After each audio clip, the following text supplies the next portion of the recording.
Сега повторно имаме гостин. Нашата Искра го пречека Милан Петровски, студент на Факултетот за драмски уметности. Милан, добро утро.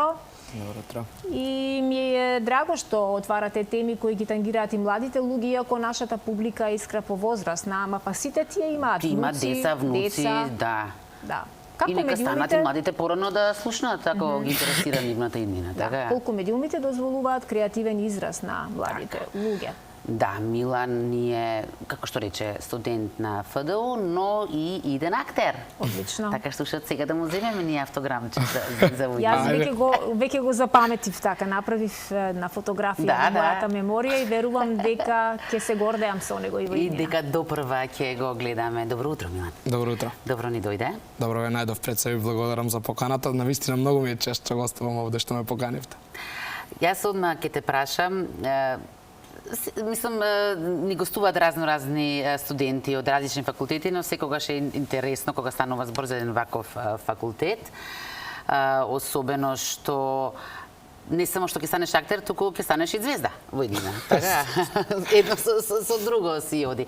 Ќе те запрашам, од кога знаеше Милан дека сака да стане актер?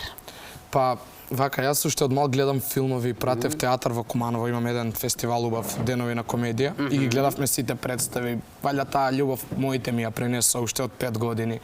И кога ќе видев некој познат актер, велев, види го гледавме таму и таму.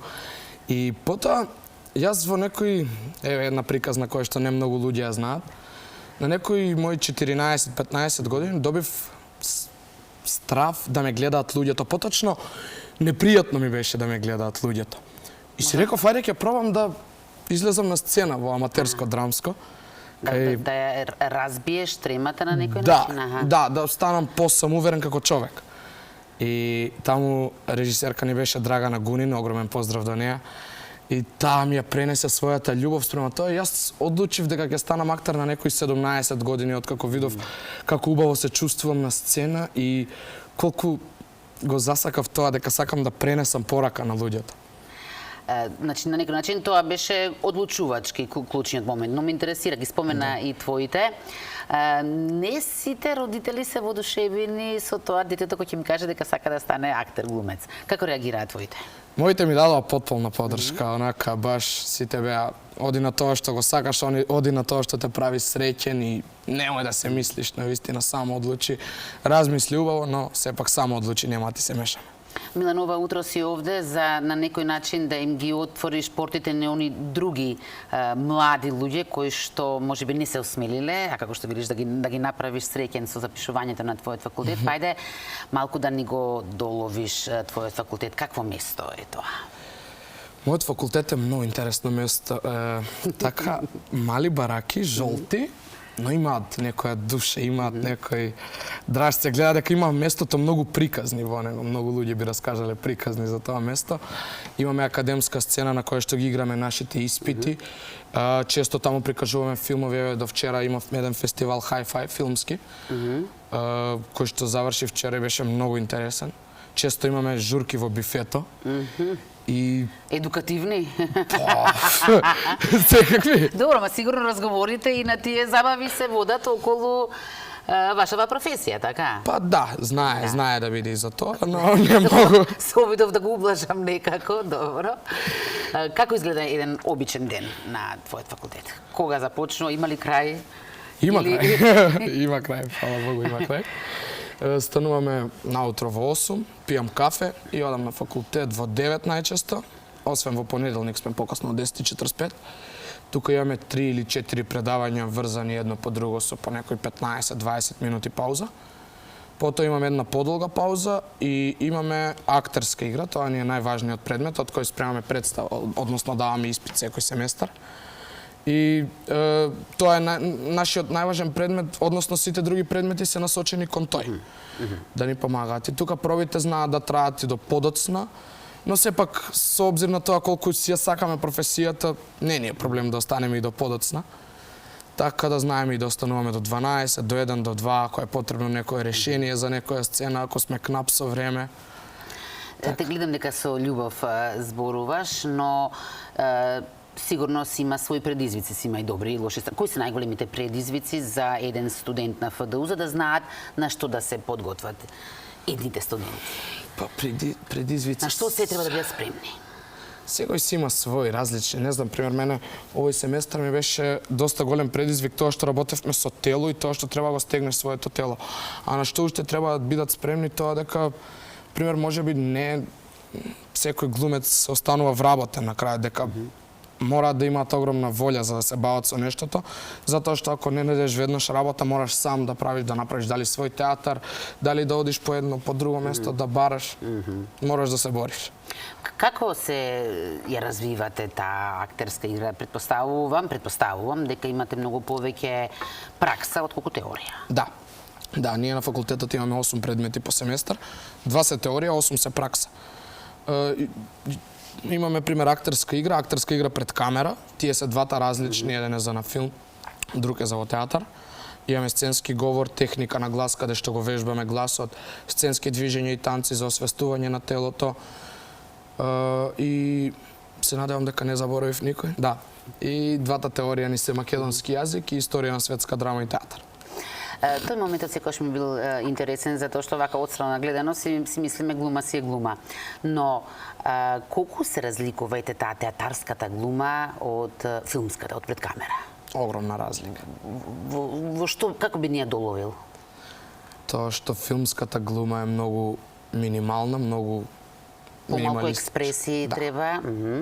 Да, во театар некогаш треба да се додаде минимално на емоцијата, не да се претерува, не да се преглумува, туку малку да се додаде за да го види тој што е во последен ред, да биде погласно за сите да слушнат, а во филмот не може да биде и најтивко и да се слуша и во пример во интимни сцени, да и во театар треба да бидат потивки, но сепак да се слушаат во некои љубовни интимни сцени. Да те слушнат и да те видат и тие во последен ред, предпоставувам. Не знам, така ми кажувале, уште не сум имал некоја љубовна сцена. Кажи ми што тебе вака за сега повеќе те влече, каде се гледаш повеќе, на филм или во театар? Не се смееш, зашто се смееш? Што се насмеа? Не знам кој професор ќе ми се налути прво што потоа што ќе го кажам.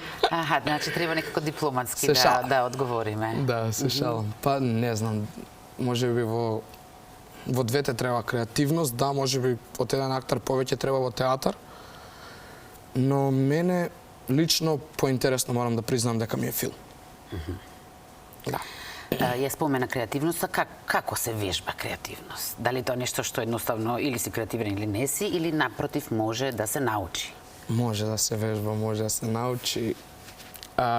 Така што во прв семестар имавме вежби за обсервација, за гледање. Пример, еден ден професорот ни рече: утре гледајте по патот од дома до факултет, што се ќе видите, утре ќе ме прашувам нешто такво, тој ѓубре, така. Да. И тогаш јас почнав пример, јас одев по улица и си одев вака, гледав напред и целам натаму кај што одам, и тогаш почнав да разгледувам вака лево, десно, што се случува, што има околу мене. Ги гледаш луѓето. Тоа почна првен за не освести, да гледаме бои, да гледаме работи, билборди и такви ствари. Но подоцна почнав да гледам луѓе, да забележувам како реагираат на нештата, како гледаат, како си ја местат косата и слично, и тоа е еден многу важен дел за подоцна да го употребиш на текстот каде што е потребно, да го сватиш својот лик. Тој ми е пример најинтересен дел од еден процес. Да го разбереш ликот како размислува, и тука има најмногу креативност, како размислува и што прави според неговите постапки. А колку од друга страна е важно и како успеваат, сепак предпоставувам дека е многу важно да ја задржите индивидуалноста, така? Да не бидете сите истини или како по шаблон. Како ја задржувате? Сега тоа, можеби сум уште млад за да одговорам на ова прашање, но ајде, ќе се обидам. Не знам, сите си имаме некои своји различни ствари, различни... Пример, некој е по-суптилен, некој е по-агресивен, некој знае да биде така подобро да извади емоција. Некој на многу различен начин ја извади емоцијата. Ја се сеќавам за една сцена кога спремавме во трет семестар. Професорот што ми рече нешто да задржам, доколку ми дојде емоција, јас пример кога плачам сум насмеан. Иако знае тоа да биде тажно. И Јас тоа сакав да го сменам за да не изгледа лошо во публика. Професорот рече не, задржи го. Напротив, ете тоа е Да, индивидуалното, тоа е твоето автентично. оригиналната одлика. Да, зборуваме значи најмногу за актерството со оглед на тоа што ти тоа го имаш напишано, но кои други програми ги има на ФДУ? Да. Така па некои од поинтересните театарска режија, исто и филмска режија. Двете режии се многу интересни, така и двете мислам дека се многу креативни. По тоа што сум разговарал со колегите. Потоа од техничките работи имаме монтажа и камера. Тие мислам дека исто така доста работат и доста се трудат. Продукција, да не ја заборавиме, и драматургија. Тоа се смеровите на ФДУ. Спомена дека иако си втора година, веќе си имал можност да настапуваш по студентски представи. Вашата туку што ја завршивте, но освен тоа сега ќе гостуваш на некој начин и во други, така? Да, ме поканија еден колега и една колешка кои што се исто актери, четврта година сега дипломираат. И тие имаат во четврта година предмет театарска режија. Да. И земаат некој дело... Иако се актери имаат предмет режија, така? Да. Земаат некое дело од антика. Во конкретниот случај мене ме зема една колешка од четврта година во Царот Ојдип. Јас сум ликот на Креонт и сега тука е многу интересно што работиме заедно само студенти и потоа правиме приказ пред професор. И доколку тогаш нешто не е добро, професорот менува уште нешто. Но многу интересно тука што имаме можеби најголема креативност затоа што не ти е страф од никој. Не река онака не е страф, туку пак внимаваш што ќе кажеш пред професор. Вака кога сме само студенти, најмногу пуштаме машта и креативност и тука ги сработуваме некои работи на пробите и потоа само прикажуваме пред професор. Што имаш научено, самиот спомена дека претходно си одел нели во студио, што имаш научено на факултетот откако си таму, што претходно не си знаел или што можеби погрешно си правил претходно? Па многу работи, многу различни актерски пристапи, пристапот на системот на Станиславски, на Мерхолј, тоа се скроз различни системи. Сватив дека постои нешто што се вика физички театар, што порано не сум знаел. Многу, навистина многу се учи. Не река не се учи. А кој совет од професор што си го добил ти онака врежан, како златно правило си го почитуваш? Бидејќи нели професориве сакаат да бидат цитирани после тоа, така? Па можеби од мојот професор Ангелчо Илиевски, кој што не е класен професор. Не дајте никој да ви ги исече крилјата, општо за понатака во животот. А и вака, има многу совети, гледајќи од секој професор би можел по 10 да изводвојам од секој сега да ги кажам, но сите се за професијата нешто така по-конкретно. Ово е некој така повеќе за животот, не само за професијата. Освен театар, освен филм, кои се после завршувањето другите можности, каде што може да се примени ова знање, да речеме особено со развојот на дигиталните медиуми? Па, јас како... Значи, порано бил само театар и филм, сега веќе има и други опции, така? Да, јас не сум огромен љубител на телефон, на социјалните мрежи и се тоа, но гледам дека и таму се снимаат некакви скечеви, некакви шали, форици, како да го наречам тоа. Не велам дека не може, но сепак мислам дека можеби тоа не е вистинскиот начин да се примени оваа професија. Мислам, не сме ни актери на социјални медиуми. Милан, за крај, сите оние кои што сега се на тој крстопат што размислуваат дали еве животот да го посветат на уметноста, да се запишат еве на твојот факултет конкретно, што би им препорачал ти?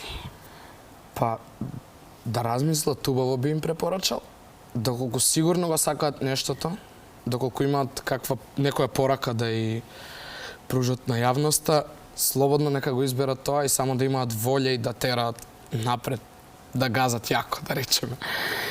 Милан, ти благодарам јас многу на гостувањето. Чекувам за едно 2-3 години максимум да ни гостуваш повторно тука со премиера на некој филм. Дури 2-3. Така, премиера на филм. А претходно во меѓувреме за други проекти, да, нека главна улога ако може, така, Ви благодарам. нели? Се надевам јас. Ти посакувам се најубаво и поздрав секако и до твоите колеги.